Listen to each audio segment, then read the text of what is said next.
What's up, everybody? I'm Caleb Ochoa, also known as NFL Caleb 22, and this is Betting the NFL week number 9. As always, I'm here with my co-host, Derek Wesley, also known as DWeezy. What's going on, man? Man, just another week trying to find these good lines and keep these bankrolls growing and people on that winning side. Hell yeah, man. I've been winning. My Cowboys been winning. I've been just a lot of winning going on right now. So I'm very happy about that. But but we will start with recapping what happened in week 8, and I'll start with the favorites. Straight up, they went 10-5, 73, 49-1 overall. Against the spread, they were 7-7-1, perfectly even there. Overall, they're 53, 68-2. So the underdogs still have the edge. Overall, home teams straight up went 8-6. Overall, they are 64, 52-1 against the spread, 7-6-1. And then overall 59, 62-2. So away teams still winning there. And then the over and unders, pretty even, 7-7-1. And then overall, still 49, 72-2. The unders have that. I said, I think it's more of just well, actually, I think it's more of we actually did see some points scored this week. A couple high scoring games. So I think there was more scoring points. I think that's why you see the over hitting a little bit more. Um, but also it is same with the odds makers just adjusting the over under totals. But I think we did actually see more scoring this week. What do you think about uh, any of that? I do agree with you that we're starting to see a little bit more scoring. I was just going through some of last week's lines, looking at some of the differentials as far as the total coming in, and like you said, it was fairly even, but that uptake in scoring combined with it still being a little even around that 50% mark, as far as wins and losses with the over under, I think maybe leans to we're starting to see the books adjust a little bit. Um, you know, looking at a couple of these games, yes, some of these games blew by the game totals. We saw over 50 points put up, or actually 60 points in Arizona versus Minnesota. We saw 71 in Carolina, Atlanta. Um, we almost saw 50 points in a blowout between Pittsburgh and Philly. So even when it's not both sides coming in on the scoring, we're still seeing a lot of high totals because when you get one team putting up 30, 40 points by themselves, it doesn't take much by another team to get that total in the range of 50 or 60. Yeah, man. So definitely look out for that going forward. Of these lopsided matchups of good teams and versus bad teams, because seems that's where the uh, big lopsided scores seem to come in, and a lot of the points and the overs are hidden. So keep an eye out for that. But in the biggest upset of the week, came in the Cincinnati Bengals at the Cleveland Browns on Monday night. The Browns were getting plus 3.5 at home, plus 146 on the money line. The final score was 32-13. It seems the Browns have Joe Burrow's number. I mean, his record now against them is 0-4. Um, Browns get the big upset. The Bengals were the road favorites. Um, Bengals were coming in hot. They won the last 4 out of the 5 games. Browns just they got after Burrow all game long. Sacked him 5 times, forced a pick. Um, Nick Chubb was able to have a nice day. He got over 100 yards, 2 touchdowns. Mari Cooper does what he does, and at at home games at least, because we all know he don't show up on the road. Um, he got 5 catches, 131 for a touchdown. And the Browns had a 25-0 lead. Brissett was after the game. He said they imposed their will, and it seemed like they did just that. And Bengals seem like a different team without Jamar Chase. They I think that really affected their big play ability in their offense, and they weren't really able to run the ball. Mason only had like 27 yards, and Cleveland with this win, Cleveland kept their season alive until just trying to tread water until John Watson comes back. But it was a nice big upset for divisional rivalry game. Yes, this win could definitely keep Cleveland in the playoff hunt. I think it would most likely come down to a wild card berth if they did get into the playoffs, but having a win over a divisional opponent definitely increases the odds that one you find yourself in position to fight for that wild card spot, and it also opens up the possibilities of tiebreakers, having those in your favor as well. And I think those tend to come into play a little bit more with something like a wild card berth versus winning a division or something of that matter. So, most definitely, I think down the road, this game could greatly affect things for Cleveland, depending on how the rest of the season goes. Um, as you said, uh, we've seen Jacoby Brissett not necessarily tread water, but go out there and not lose games. And this offense has found ways to put up points, whether it be riding their run game more. We've seen Nick Chubb go over 100 yards multiple times this season. It's potentially a good prop to look at down the line. Their rushing attack versus lesser rushing defenses in the league. Looking at not um the over with a Nick Chubb rushing prop, or even a pushing the number up and seeing what. I'd be shocked if they're putting his number below 80, but you could run that number up to 100 and see what the odds are giving you. All right. Next, we got the largest cover against the spread. That came in Chicago Bears at my Dallas Cowboys. Um, that Cowboys were minus 9.5. Final score was 29-49. And yeah, for the first time this season, it was an offensive explosion for my Cowboys. The defense has carried this team for the first 7 weeks. But now, obviously we saw a lot of points being put up by the offense. They scored the most points by any team this season. And Dak scored 3 touchdowns and just his second game back from his injury.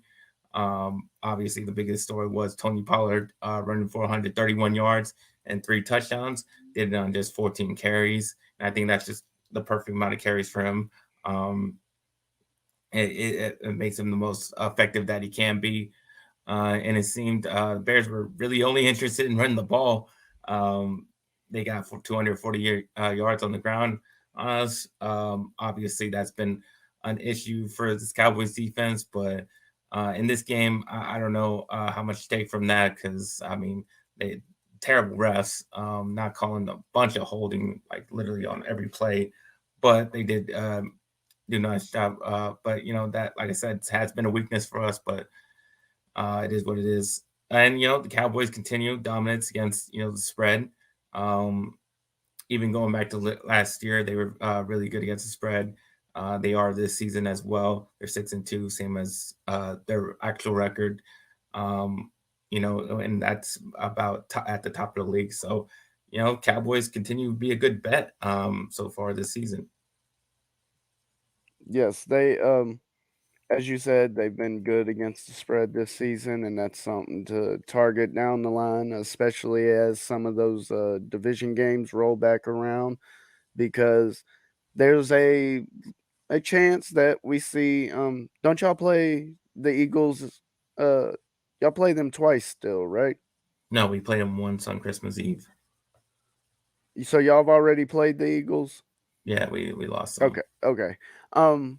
But you could get more or less looking down the line in that game, you could potentially get this Dallas Cowboys team at plus money on the spread or even plus money on the money line in a matchup like that, which could create That one opportunity. will be at home too. We'll probably get yeah, plus points at home, so we'll probably be a home underdog. Yeah.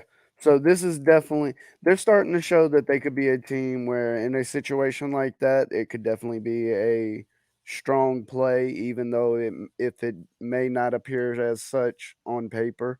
Um, you know, they were able to win games consistently with Cooper Rush at quarterback while Dak was hurt. It seems that he's back to full speed. You saw Elliott go down, and Pollard was able to step in, and absorb that loss in the offense and produce. We joke about him being the number one back, and regardless, Sunday he went out there and just ran the ball down their throats. The rough math on the top of my head, he was averaging over 10 yards a carry or in that range. Yep. So, I mean, like, what? You're averaging a first down per carry? Okay. Well, you know, these are the things you like to see. We're reaching that halfway point, and they're definitely a team to watch out for down the line. Yeah, absolutely. Really excited for my team going forward. So um, I'm loving it, man. All right, now we'll get to the bad beat of the week, and yeah, this is gonna be painful for you because this is the Carolina Panthers at the Atlanta Oh, no, no, Falcons. no, no, no. Get it straight. As somebody with under 5.5 wins, it was not painful at all. Oh well, I mean, it's probably painful just watching it. Like you Oh, guys, no, no. See, I knew they were going to lose long before those field goals were kicked. I was joking with myself while watching the game. Like, they going to find a way to lose this game. They hit the uh, Hail Mary. And then as it unfolded, yes, I was like, see, before he kicked the ball, I was like, he's going to miss this kick. well, the score was 34-37. I think there was pretty much no worse way to no worse beat than the Panthers took this past Sunday. Obviously, you mentioned the big play by DJ Moore. Could have been the play for the season for the Panthers if he just didn't take off his helmets. Um, Obviously, he was penalized for that. Backs up the kick. He missed the kick. He misses another kick in overtime. Um, and Mariota and the Falcons just go down, kick their own game-winning field goal. But obviously, heartbreaking loss for the Panthers. But hey, at least they covered the 4-point spread by just 1 point. So Yes, that's something. they did cover. I would be more inclined to be heated with DJ Moore in that situation if the kicker literally didn't get a second chance to redeem himself at PAT range and completely shanked it. Like he missed the PAT. Okay, nothing's guaranteed. You're a kicker. All right, you're allowed to miss one. Yeah, But literally on the second play of overtime, Mariota throws an interception that's returned back within the red zone. Within the red zone, if I'm not mistaken. How do you miss there? That not gonna say other things didn't lead to why they lost that game, but I definitely it's hard to get. Well, I won't say mad. It was a dumb thing to do, but it didn't lose the game. Didn't help yeah, us win, but it didn't lose the game. yeah. Just a like that, just a bad beat all around. But we'll move on. Um, I'll go to my bets. What happened with my bets last week? I went 4-1. Had a great week. Um, yeah, it could have gone perfect if it wasn't for the stupid goddamn Giants. Um, but still a great week. I finally over 500 overall, my overall record. What? 21-19. So looking good there. My best bet. was the San Francisco 49ers -1 at the Los Angeles Rams. Final score was 31-14. If it wasn't clear before, then it should be very clear now that Kyle Shanahan owns Sean McVay in these matchups. The Rams had an early lead in the game, but after a touchdown pass from Jimmy G to McCaffrey, Niners kind of took off from there. Scored 21 unanswered points in pretty dominant fashion. McCaffrey in just his second game with the Niners after being traded, scored 3 touchdowns, one passing, one running, one receiving. He had 183 total yards on the day. And 49ers obviously sweep the Rams this season with a margin of 55-23. And honestly, I think this was a very easy bet to make, considering the history of this rivalry in recent years, and just the overall trend of it, of the rivalry. I thought that was a clear win, clear win for me. Yeah, I definitely had a couple easy winners this past week. Um, Christian McCaffrey prop over receptions. Book had the number at 4.5.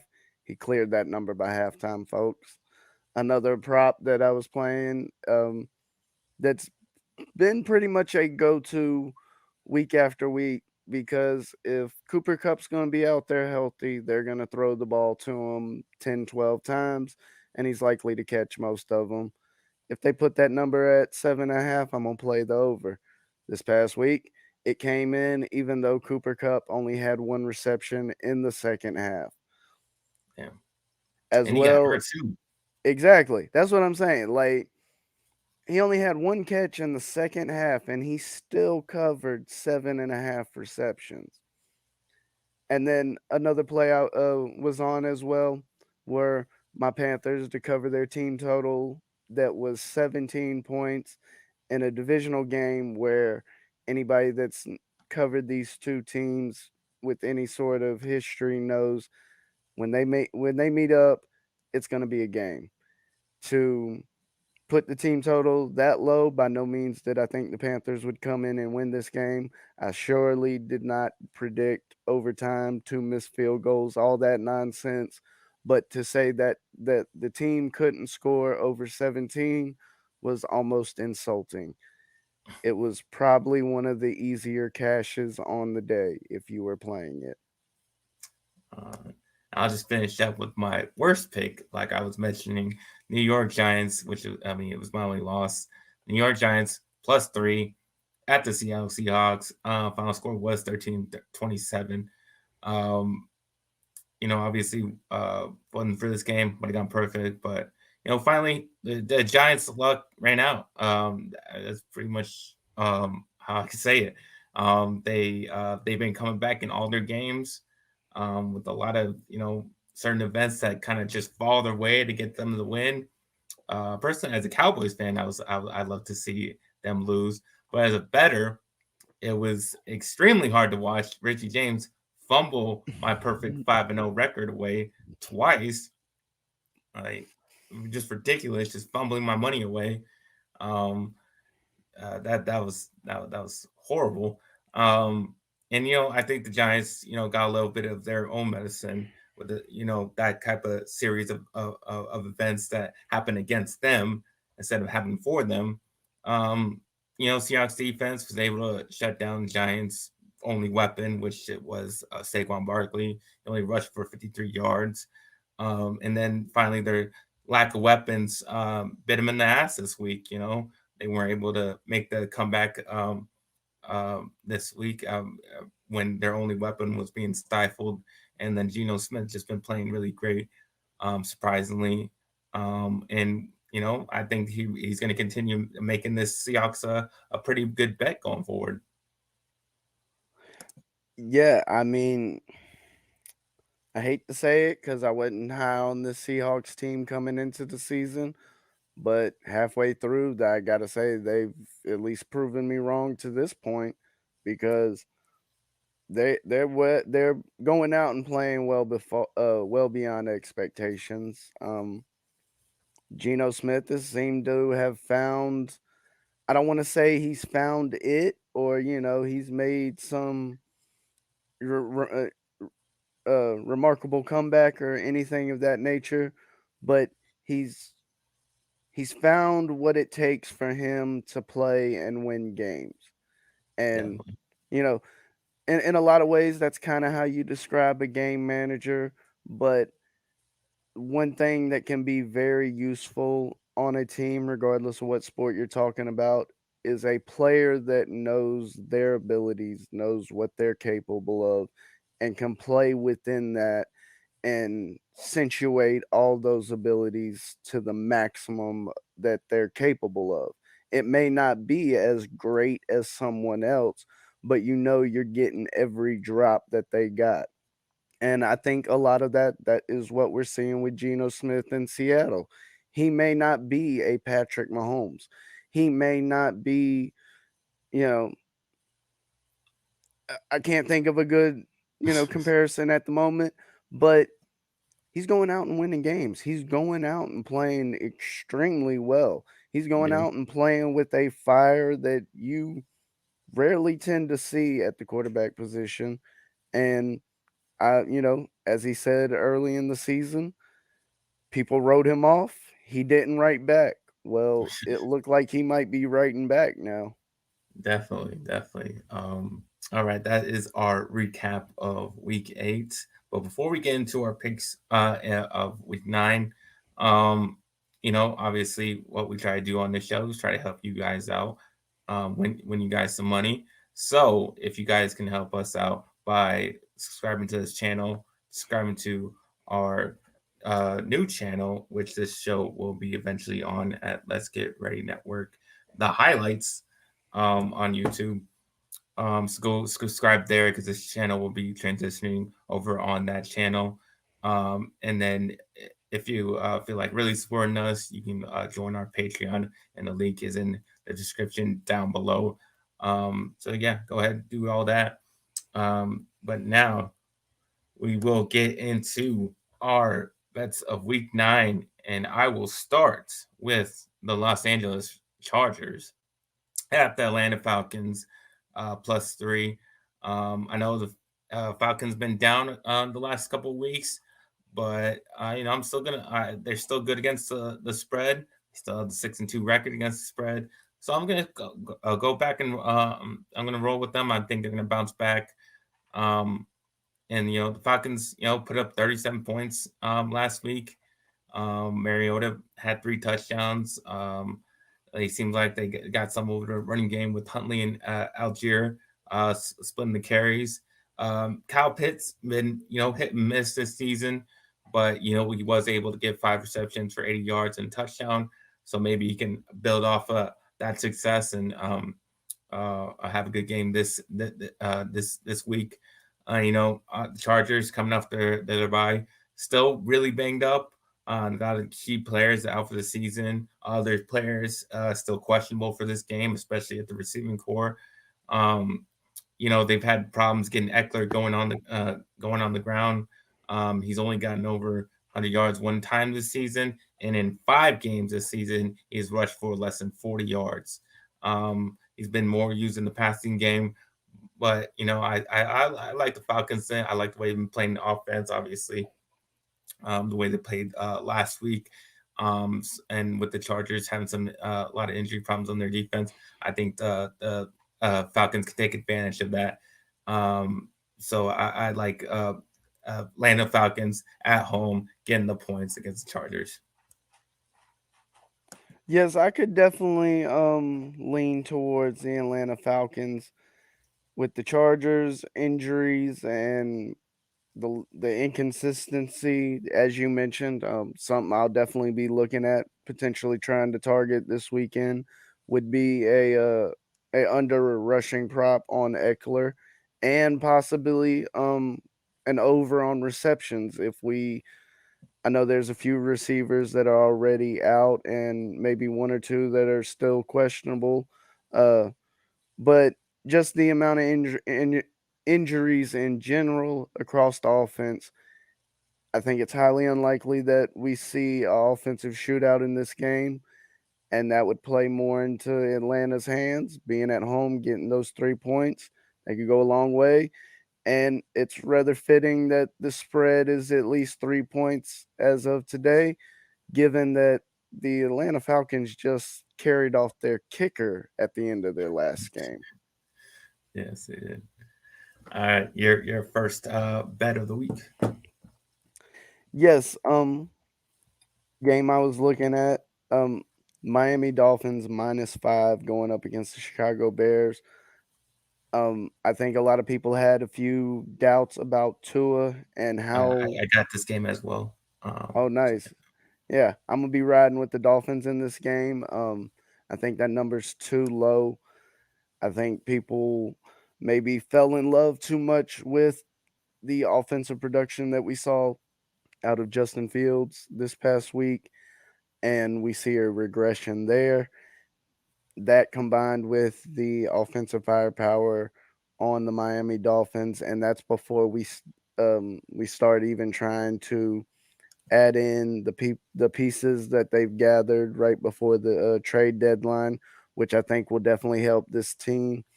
That connection between the head coach and Jeff Wilson, the running back from San Francisco, just brought in, I think will definitely streamline his involvement, getting oriented within the offense. And I just think this number is honestly too low, and quite possibly we see potentially this number maybe close more around -7, -7.5, that touchdown range. But putting it at -5, I'm definitely going to have to come in on the Dolphins covering. Absolutely, I agree with you. I have the Dolphins -5. Um, you know, similarly to the Cowboys have a lot of weapons on their offense. Dolphins have a lot of weapons on their offense as well. And the Bears didn't handle it very well, so I think they're just going to get overwhelmed by the amount of weapons that the Dolphins have. Um, they gave up, obviously last week the Bears gave up 49 points, 131 on the ground from Pollard. And the Dolphins put up a whole ton of points, 31 points in their win against the Lions. Tua looked really good. He threw up 382, 3 touchdowns. Had two receivers go over 100.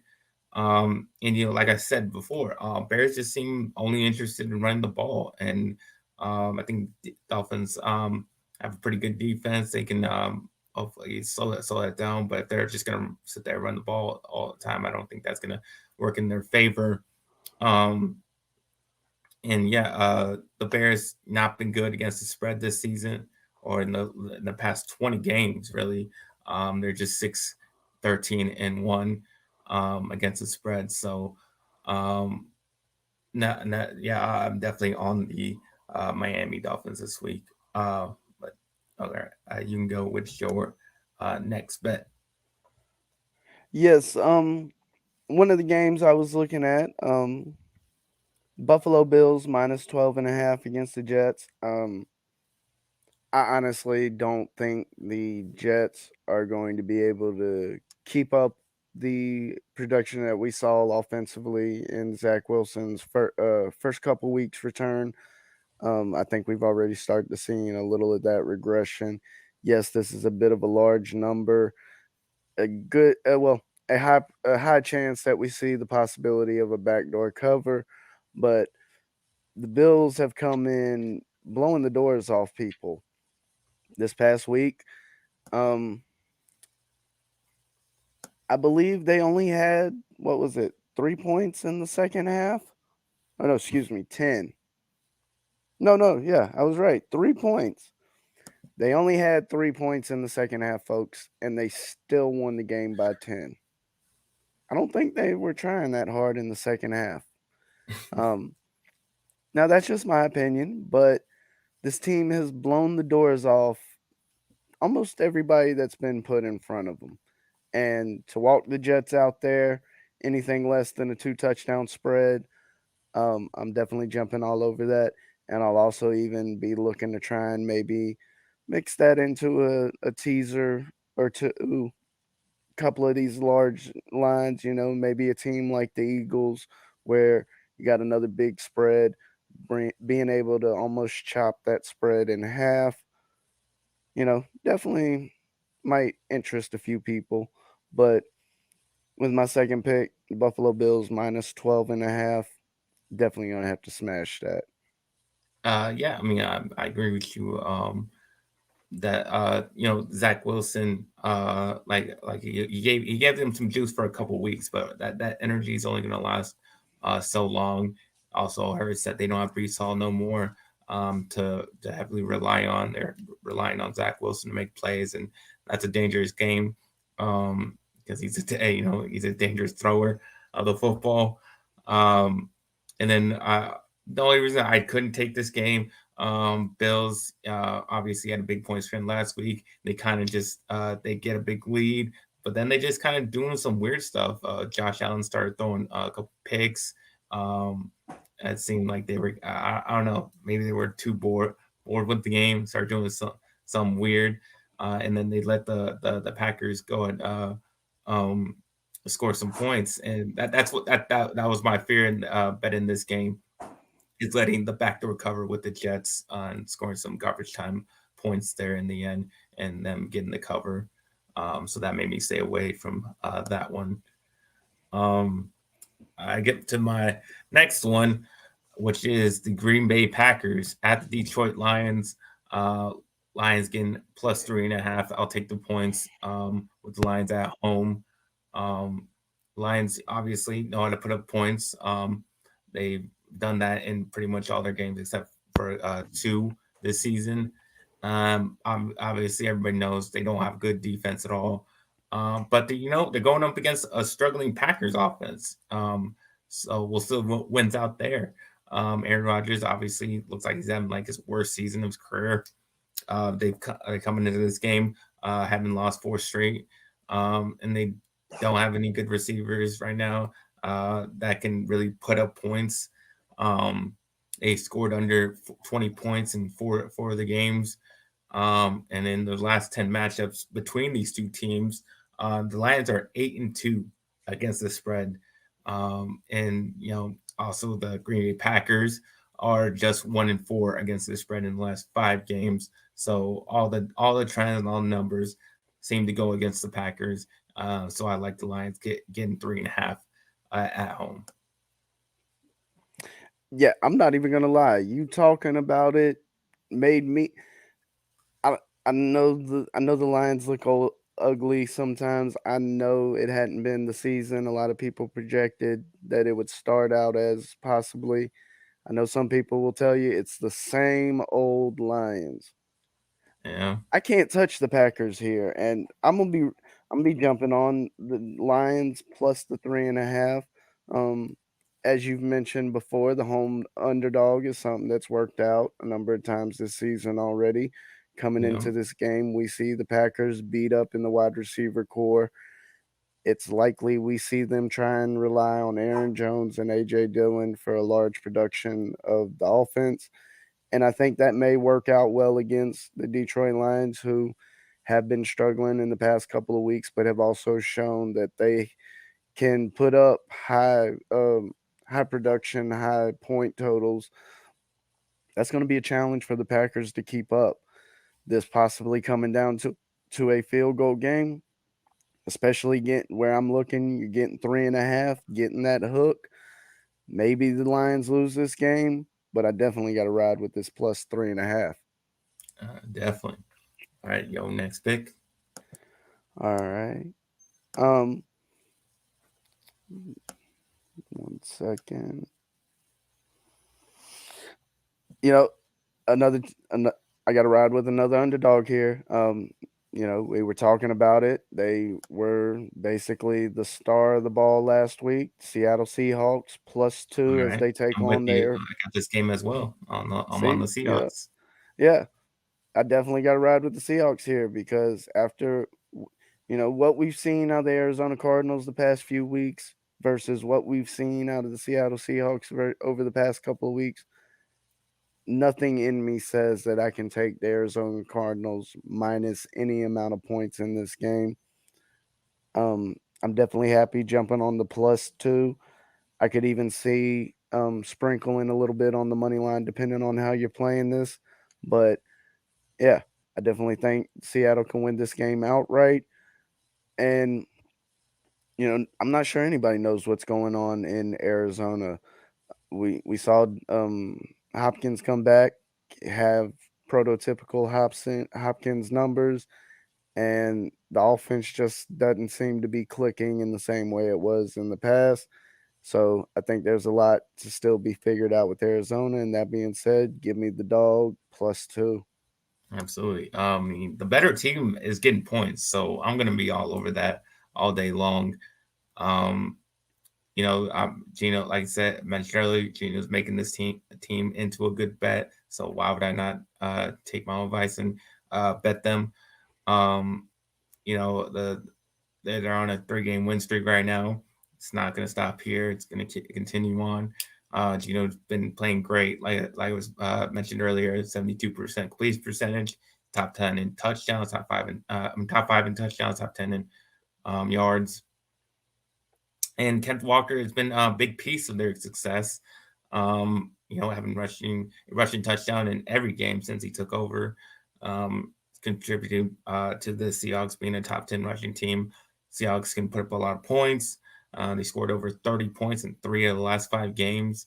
That's bad news for a very disappointing Cardinals team, who has given up 20 points or more in every game except for one. Last week against Vikings, Kyle Murray made just too many mistakes to cost them the win, most notably throwing a pick in the fourth quarter, which they could have taken the lead. And then the Seahawks 5-1 against the spread in the last 6 games. Cardinals 1-8 straight up in the last 9 home games. So Cardinals, not a good home team. So expect them to. I mean, Seahawks are just going to get the outright win in this one. All right. And then, like I said, you said something that made me maybe not a prop to necessarily play, but an indicator that in line with what you were saying about the points that the Cardinals are giving up.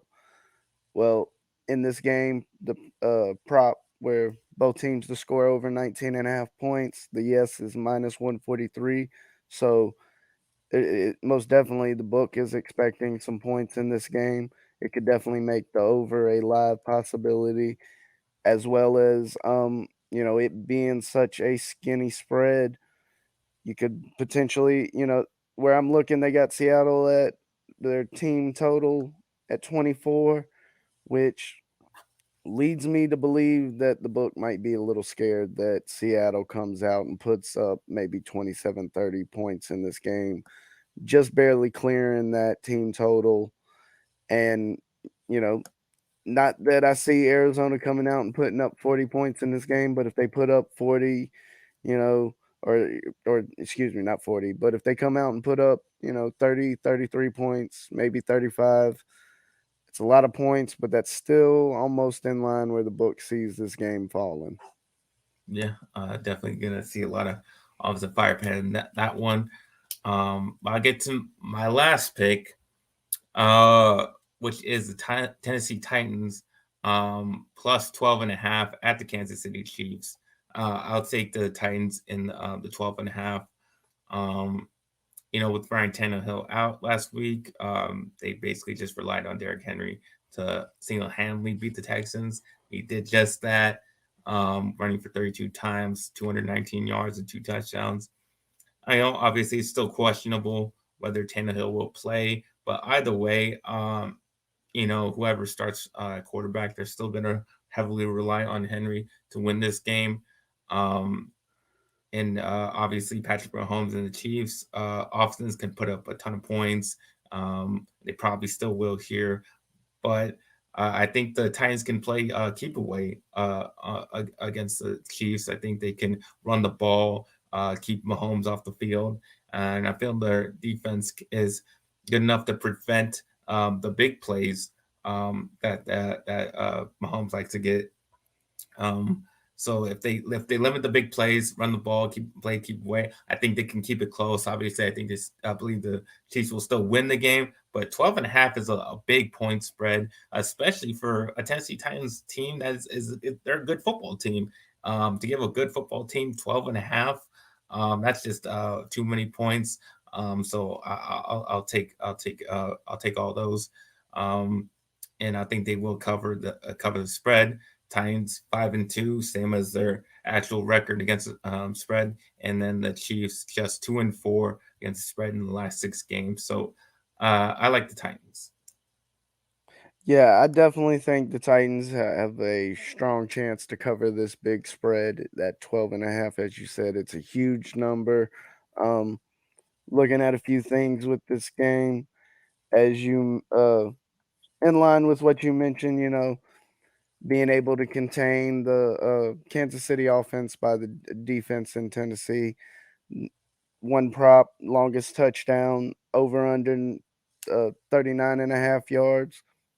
The under is juiced to minus 130, flashing even money for the over there. And I think the under would be a live play. I think we see a more grinded out mentality by these offenses. I do think Kansas City will get up on Tennessee Titans and could possibly get up large early, but as long as Derrick Henry stays healthy, it's hard to say that they won't be able to cover this 12.5 point spread. And one thing I would like to point out, for the rest of Derrick Henry's career, whenever he plays the Houston Texans, you take his rushing prop and you push it as high as the book will let you. This man has 200 yards in his four past games against Houston. You know, Straight. One, two, three, four. If he plays Houston, I don't care if he's on Tennessee or not. If he plays Houston, push it to 125, push it to 150, push it to 200. Whatever you want, whatever they let you, because it's cashing. It's going to the over. If they'll take it, you bet it, and just sit back and wait. absolutely. All right, your final pick. Yes, something I was looking at, as we were talking. It was something I messed around with a little bit last week, but that I'm gonna be going back to. Uh, Using a teaser bet to attack some of these large spreads that we've mentioned. In a three-leg teaser, basically, it's targeting that Tennessee game, as you mentioned, and the other two games being the Philadelphia Eagles versus the Texans and the Buffalo Bills and Jets game, where I'm gonna be going with the Eagles, the Bill. I'm gonna be going with the favorite in each game. Get selling off those 6 points, bringing those spreads down. Um, Give me 1 second. But the goal being essentially that the book likes these teams to win by double digits. This season, we're seeing with these large double digit spreads, the teams are winning but not covering, and being able to bring that number down in a teaser, and in this case being a three-leg teaser, the book I'm playing at, I'm getting plus 160 on it, bringing the spread down in each of those games. All all but one under a touchdown at 6.5. The Eagles game coming in at minus 7.5. I definitely think all these games could be a 10-point blowout. Potentially they cover. And, as I said, being able to get these huge favorites at almost a touchdown price, I think will work out in the long run on the week. All right, that is all of our bets for the week. We'll now get into our question portion of the show. And if you have a question, you want to ask us anything about betting, sports betting, just leave it in the comments down below. We'll answer your question on the next show. But for now, we're in the middle of the season. Obviously, we did our future series in the off season, but now that we're in the middle of the season, you got any futures that you like going forward? Maybe win the Super Bowl, maybe for the division, anything or win loss total. anything that stands out to you that you'd like to give the audience, maybe a bet or two? I definitely think the NFC South is a very open division. A lot of people are talking about how ugly Tampa Bay is playing, and I think it's very plausible at this point, given what we've seen and given the fact that they have losses that could become critical tiebreakers at the end of the season, that it wouldn't be the craziest thing that I could think of if you sprinkled a little bit on the Atlanta Falcons at plus 225, or the New Orleans Saints at plus 450. You, hell, you can even get real crazy and put some on the Panthers at plus 2,000. But to look at this division and to say that the Tampa Bay Buccaneers should be minus 130 to win the division, it's hard to look at that and want to put money down on it given the way they've played in the first half of the season. And yes, they could likely win this division, but at the same time, would anybody be shocked if they didn't at this point? I don't know. I mean, anything can happen in that division. You don't know That's what I'm what's saying. going to happen. We you try and handicap things, based off possibilities. What's the likelihood of this happening? And there may not be a 70% chance of somebody other than Tampa winning the division, but you could definitely say that there might be a 35-40% chance that a Falcons or Saints team comes in and wins the division. All right. So hopefully that helps you guys out, making some extra bets there. But that is our show, so you can tell everybody where they can find you. Yes, y'all can reach me on Backyard Action Media here on YouTube. I also do a live segment in the lunch break hot take show on Wednesdays that starts at 7:15. And of course, you can catch me here with my man Caleb every week as we break down the NFL for y'all. All right. You can find me at NFLKill22 on Instagram and Twitter. You can find me on this channel for the time being with good friends, better rivals on Mondays with Ferris Mutana. And like I said, we will be moving to the other both that show and this show will be moving to Let's Get Ready Network, the highlights channel. So go and check us out there. And you can check out my articles that go along with this show on our website um, at let's get ready network.com. So go read up on that. But yeah, thank you all for watching. Hopefully, yeah, like I said, I finally have a winning record. So definitely give me while I'm hot. So like I said, hopefully you guys will make money this week. Keep on winning. And so, like I always say, let's get ready to make some money.